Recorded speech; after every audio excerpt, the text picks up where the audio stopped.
Hello, എല്ലാവർക്കും ഇന്നത്തെ റെസിപ്പിയിലോട്ട് സ്വാഗതം. ഇന്ന് ഒരു സീബ്ര കേക്കിൻ്റെ റെസിപ്പിയാണ് കാണിക്കുന്നത്. അപ്പം നമ്മുടെ വീഡിയോ തുടങ്ങുന്നതിന് മുന്നേ ഞങ്ങളുടെ ചാനൽ സബ്സ്ക്രൈബ് ചെയ്യാത്തവർ സബ്സ്ക്രൈബ് ചെയ്യാൻ മറക്കരുത്. നിങ്ങൾ ബെൽ ബട്ടൺ കൂടെ ഒന്ന് ഇനാബിൾ ചെയ്യണം, എന്നാലേ ഞാൻ അപ്ലോഡ് ചെയ്യുന്ന പുതിയ വീഡിയോസിന് നോട്ടിഫിക്കേഷനൊക്കെ പെട്ടെന്ന് ലഭിക്കുകയുള്ളൂ. അപ്പോൾ എല്ലാവരും ഒന്ന് ചാനൽ സബ്സ്ക്രൈബ് ചെയ്യണം, മറക്കരുതേ. ഇനി നമുക്ക് നമ്മുടെ സീബ്ര കേക്ക് എങ്ങനെ ഉണ്ടാക്കുന്നത് നോക്കാം. അപ്പോൾ ഞാനിവിടെ നിന്ന് ഒരു 4 മുട്ട കൊണ്ടുള്ളൊരു സീബ്ര കേക്കാണ് ഉണ്ടാക്കുന്നത്. അപ്പോൾ 4 മുട്ട ഇവിടെ എടുത്ത് വെച്ചിട്ടുണ്ട്. അപ്പോൾ നമ്മൾ കേക്ക് ഉണ്ടാക്കുമ്പോൾ നമ്മൾ ശ്രദ്ധിക്കേണ്ടത് നമ്മുടെ പാത്രം വളരെ ഡ്രൈ ആയിട്ടായിരിക്കണം. അതേപോലെ തന്നെ നമ്മൾ കേക്കിലേക്ക് ചേർക്കുന്ന ഇൻഗ്രീഡിയൻസ് എല്ലാം നമ്മൾ ഒട്ടും തണുപ്പുണ്ടാവരുത്. അത് ഫ്രിഡ്ജിൽ നിന്ന് നമ്മൾ മുന്നേ തന്നെ അത് ഫ്രിഡ്ജിൽ നിന്ന് പുറത്തേക്ക് എടുത്ത് വെക്കണം. ഇപ്പോൾ ഞാൻ ഈ 4 മുട്ട നന്നായി മിക്സ് ചെയ്തിട്ടുണ്ട്. അതിന് ശേഷം ഒരു 250 ml മെഷറിംഗ് കപ്പിൽ പൊടിച്ച പഞ്ചസാരയാണ് എടുത്തിട്ടുള്ളത്. അത് കുറേശ്ശെയായി നമ്മുടെ മുട്ടയിലേക്ക് മിക്സ് ചെയ്തിട്ട് നന്നായി ഒന്ന് വിസ്ക് ഉപയോഗിച്ച് മിക്സ് ചെയ്ത് കൊടുക്കുന്നുണ്ട്. അപ്പോൾ ഇത് ഈ പഞ്ചസാര ഇടുമ്പോൾ നമ്മളത് കുറേശ്ശെയായിട്ട് ഇട്ടിട്ട് മിക്സ് ചെയ്ത് കൊടുക്കണം, അല്ലെങ്കിൽ ഇതിങ്ങനെ കട്ട പിടിക്കും. അപ്പോൾ കുറേശ്ശെയായിട്ട് ഇട്ടിട്ട് ഇത് നന്നായി മിക്സ് ചെയ്ത് കൊടുക്കണം. നന്നായി പതഞ്ഞ് വരണം, എന്നാലേ നമ്മുടെ കേക്ക് നല്ല സോഫ്റ്റ് ആയിട്ടിരിക്കുള്ളൂ. അപ്പോൾ ഞാൻ 250 ml മെഷറിംഗ് കപ്പിലാണ് പഞ്ചസാര എടുത്തത്. അപ്പോൾ അതേ മെഷറിംഗ് കപ്പിൽ തന്നെയാണ് മൈദ എടുക്കുന്നത്. അപ്പോൾ ഒരേ അളവിലാണ് എടുക്കേണ്ടത്. അപ്പോൾ ഇത് ബാക്കിയുള്ള പഞ്ചസാരയും കൂടെ ഞാൻ ഇതിലിട്ടിട്ട് നന്നായി മിക്സ് ചെയ്തിട്ട് നന്നായി പതഞ്ഞ് വരുന്നവരെ മിക്സ് ചെയ്യണം, എന്നാലേ കേക്ക് സോഫ്റ്റ് ആവുള്ളൂ. ഇനി ഇതിലേക്ക് 1 ടീസ്പൂൺ വാനില എസൻസ് ആണ് ചേർത്ത് കൊടുക്കുന്നത്. നമ്മുടെ കേക്കിൻ്റെ മുട്ടയുടെ സ്മെല്ലൊക്കെ ഒന്ന് മാറി കിട്ടുന്നതിന് വേണ്ടിയിട്ടാണ് വാനില എസൻസ് ചേർത്തത്. ഇനി ഇതിലേക്ക് 1/2 കപ്പ് വെജിറ്റബിൾ ഓയിലാണ് ചേർത്തിട്ടുള്ളത്. ഞാനിവിടെ സൺഫ്ലവർ ഓയിലാണ് ഉപയോഗിക്കുന്നത്.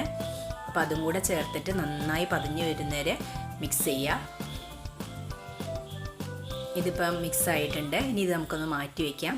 ഇനി വേറെ ഡ്രൈ ആയിട്ടുള്ളൊരു പാത്രം എടുത്തിട്ട് നമ്മളൊരു അരിപ്പ വെച്ചിട്ട് ഇതിലേക്കുള്ള ഡ്രൈ ഇൻഗ്രീഡിയൻസ് ആഡ് ചെയ്യാണ്. അപ്പോൾ ഞാൻ സെയിം കപ്പിൽ, അതായത് 250 ml മെഷറിംഗ് കപ്പിലാണ് മൈദ എടുത്തിട്ടുള്ളത്. ഇതിലേക്ക് ഇനി 1 ടീസ്പൂൺ ബേക്കിംഗ് പൗഡറും 1/4 ടീസ്പൂൺ ബേക്കിംഗ് സോഡയും 1 പിഞ്ച് ഉപ്പും കൂടെ ചേർക്കുന്നുണ്ട്. ഇത് എന്നിട്ട് നന്നായിട്ടൊന്ന് തരിച്ചെടുക്കണം. ഇങ്ങനെ അരിപ്പ ഉപയോഗിച്ചിട്ടൊന്ന് നന്നായി അരിച്ചെടുക്കുക. അപ്പോൾ അത് 2-3 തവണ നമ്മളിങ്ങനെ അരിക്കണം, എന്നാലേ നമ്മുടെ എല്ലാ ഇൻഗ്രീഡിയൻസും കൂടെ നന്നായിട്ട് മിക്സായിട്ട് വരുള്ളൂ. ഒരു 3-4 തവണ ഇങ്ങനെ അരിച്ചതിന് ശേഷമാണ് നമ്മൾ ഇത് നമ്മുടെ മുട്ടയുടെ മിക്സിലേക്ക് ചേർക്കേണ്ടത്. ഇപ്പോൾ ഞാൻ നന്നായി മിക്സ് ആക്കിയിട്ടുണ്ട്. ഇനിയിപ്പോൾ ഇതേ മുട്ടയുടെ മിക്സിലേക്ക് ചേർത്തിട്ട് ഇത് വീണ്ടും ഒന്ന് മിക്സ് ചെയ്യുക. അപ്പോൾ നമ്മളിപ്പോൾ മിക്സ് ചെയ്യുമ്പോൾ നമ്മൾ ശ്രദ്ധിക്കേണ്ടത് ഓവർ മിക്സിങ് പാടില്ല. ഇനി മുട്ട നമുക്ക് എത്ര വേണമെങ്കിലും മിക്സ് ചെയ്യായിരുന്നു, പക്ഷേ നമ്മൾ ഡ്രൈ ഇൻഗ്രീഡിയൻസ് ചേർത്തതിന് ശേഷം ഓവർ മിക്സിങ് പാടില്ല. അപ്പോൾ നമ്മുടെ കേക്കിൽ എയർ ബബിൾസ് വരും. അപ്പോൾ നമ്മുടെ കേക്ക് വലിയ ദ്വാരങ്ങളായിട്ടിരിക്കും. അപ്പോൾ ഇതിങ്ങനെ കട്ട് ആൻഡ് ഫോൾഡ് മെത്തേഡിലാണ് നമ്മളിത് മിക്സ് ചെയ്ത് കൊടുക്കേണ്ടത്. ഒരു ഭാഗത്ത് നിന്ന് മധ്യത്തിലേക്ക് ഇങ്ങനെ വരണ, സെൻറ്ററിലേക്ക് ഇങ്ങനെ വരണ രീതിയിൽ ആണ് നമ്മൾ മിക്സ് ചെയ്യേണ്ടത്. അപ്പോൾ കുറേശ്ശെയായിട്ട് ഇട്ടിട്ട് ഇങ്ങനെ മൈദ മിക്സ് ചെയ്തെടുക്കണം, അല്ലെങ്കിൽ ഈ മൈദ ഇങ്ങനെ കട്ട പിടിക്കാൻ സാധ്യതയുണ്ട്. അപ്പോൾ കുറേശ്ശെ ആയിട്ടിട്ട് മിക്സ് ചെയ്ത് കൊടുക്കുക.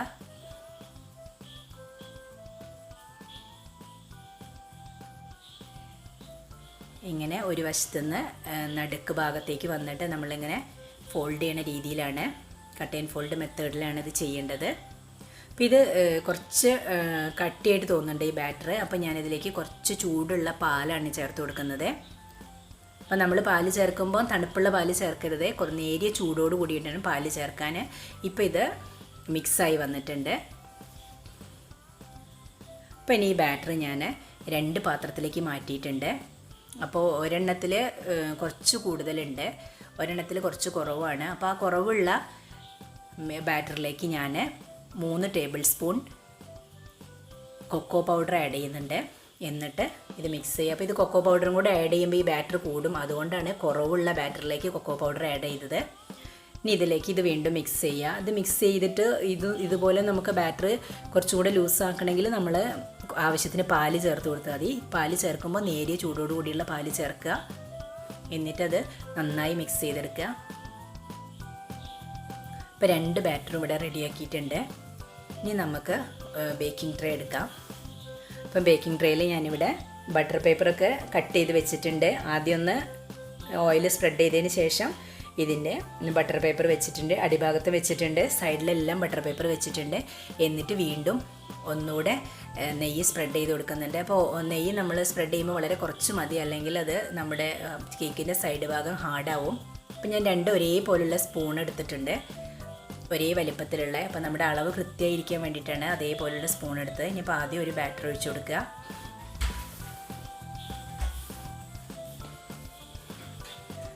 അപ്പം ഇവിടെ 3 സ്പൂണോളം ആദ്യത്തെ ഈ ബാറ്റർ ഒഴിക്കുന്നുണ്ട്.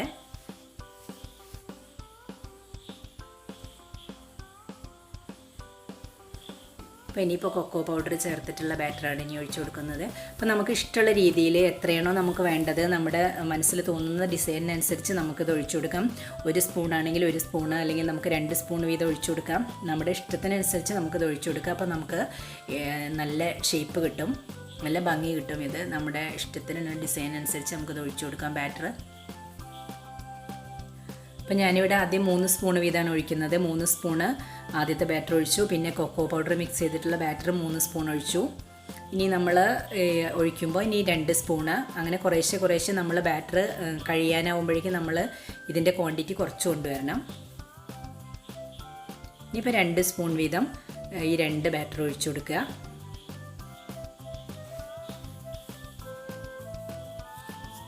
ഈ ബാറ്റർ ഒഴിച്ച് വരുമ്പോൾ തന്നെ നമ്മുടെ കേക്ക് കാണാൻ നല്ല ഭംഗിയായിട്ട് ഇങ്ങനെ വരുന്നുണ്ട്.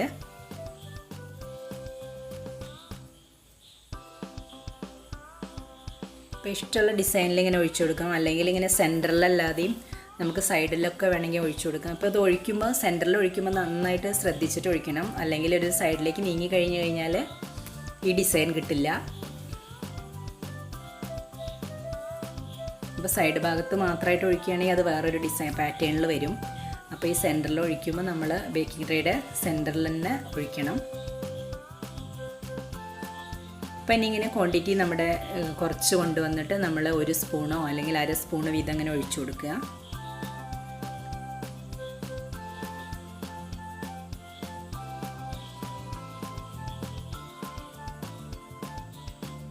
ഏകദേശം ബാറ്റർ കഴിയാറായിട്ടുണ്ട്. ഇപ്പോൾ അതാ ഫുൾ ബാറ്റർ ഞാനിവിടെ ഒഴിച്ചിട്ടുണ്ട്. ഇനി ഇതിലൊന്ന് ഡിസൈൻ ചെയ്യുന്നതിന് വേണ്ടിയിട്ട് ഒരു സ്റ്റിക്ക് ഉപയോഗിച്ചിട്ട് ഇതിൻ്റെ സെൻറ്ററിൽ നിന്ന് താഴേക്കും സൈഡിലേക്കും ഇങ്ങനെ ഒന്ന് വരയിട്ട് കൊടുക്കുക. അപ്പോൾ അതിനൊരു പാറ്റേൺ വരുന്നുണ്ട്, ഇതിൻ്റെ ഉള്ളിൽ ഒരു കാണാൻ ഇപ്പോൾ ഒരു ഭംഗിയായിട്ടുള്ളൊരു പാറ്റേൺ ആയിട്ടുണ്ട് ഇത്. അപ്പോൾ നിങ്ങൾക്ക് ഇഷ്ടമുള്ള രീതിയിൽ ഇങ്ങനെ ഒരു സ്റ്റിക്ക് വെച്ചിട്ട് നിങ്ങനെ ഡിസൈൻ വരച്ചു കൊടുക്കുക ഇതിൽ. ഇനി ഇതൊന്ന് ടാപ്പ് ചെയ്തതിന് ശേഷം എയർ ബബിൾസൊക്കെ കളഞ്ഞതിന് ശേഷം ഒന്ന് നമ്മൾ കുക്കർ ഞാൻ ഇവിടെ അടുപ്പത്ത് വെച്ചിട്ടുണ്ട് ബേക്ക് ചെയ്യുന്നതിന് വേണ്ടിയിട്ട്. കുക്കറിൻ്റെ അടിഭാഗത്ത് ഉപ്പുപൊടി ഇട്ട് കൊടുത്തിട്ടുണ്ട്. അപ്പോൾ നന്നായി ഒന്ന് ഹീറ്റ് ആയതിന് ശേഷം ആ ഉപ്പുപൊടീൻ്റെ മുകളിലേക്ക് ഒരു സ്റ്റീലിൻ്റെ സ്റ്റാൻഡ് വെച്ച് കൊടുക്കുന്നുണ്ട്. അതിൻ്റെ മുകളിലാണ് നമ്മുടെ ബേക്കിംഗ് ട്രേ വെക്കുന്നത്. ബേക്കിംഗ് ട്രേ വെച്ചിട്ടുണ്ട്. ഇനി കുക്കർ അടച്ച് വെച്ചിട്ട് ഒരു 25 മിനിറ്റാണ് എനിക്ക് ബേക്കിംഗ് സമയം വേണ്ടി വന്നത്. അപ്പോൾ ഒരു 25 മിനിറ്റ് കുക്കർ അടച്ച് വെച്ചതിന് ശേഷം ആദ്യം നമ്മൾ ഹൈ ഫ്ലെയിമിലിടുക, ഒരു 5-10 മിനിറ്റിന് ശേഷം ലോ ഫ്ലെയിമിലേക്ക് മാറ്റുക.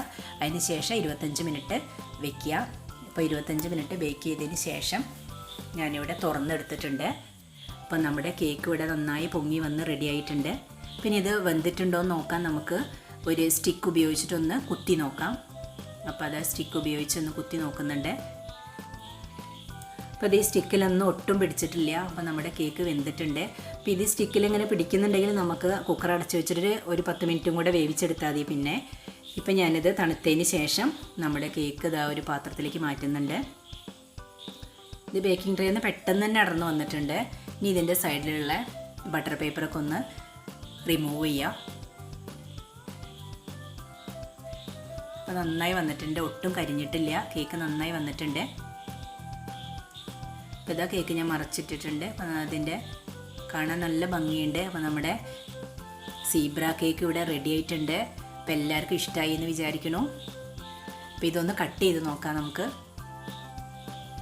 നല്ല സോഫ്റ്റായി വന്നിട്ടുണ്ട് കേട്ടോ ഇത് കേക്ക്. അപ്പോൾ ഞാനിവിടെ കട്ട് ചെയ്തെടുത്തിട്ടുണ്ട്. അപ്പോൾ ഇതാ നമ്മുടെ കേക്ക് സീബ്ര കേക്ക് റെഡി ആയിട്ടുണ്ട്. അപ്പോൾ അത് കാണാനും നല്ല ഭംഗിയുണ്ട്. അപ്പോൾ ഇത് നല്ല സോഫ്റ്റായി വന്നിട്ടുണ്ട്. അപ്പോൾ അത് അമർത്തി നോക്കുമ്പോൾ തന്നെ നല്ല സോഫ്റ്റ് ആണെന്ന് അറിയാം, കണ്ടാൽ തന്നെ അറിയാം. അപ്പം നമ്മുടെ ഈ വീഡിയോ ഇഷ്ടപ്പെട്ടു വെച്ചാൽ ചാനൽ സബ്സ്ക്രൈബ് ചെയ്യാൻ മറക്കരുത്, വീഡിയോ ഷെയർ ചെയ്യാനും മറക്കരുത്. താങ്ക്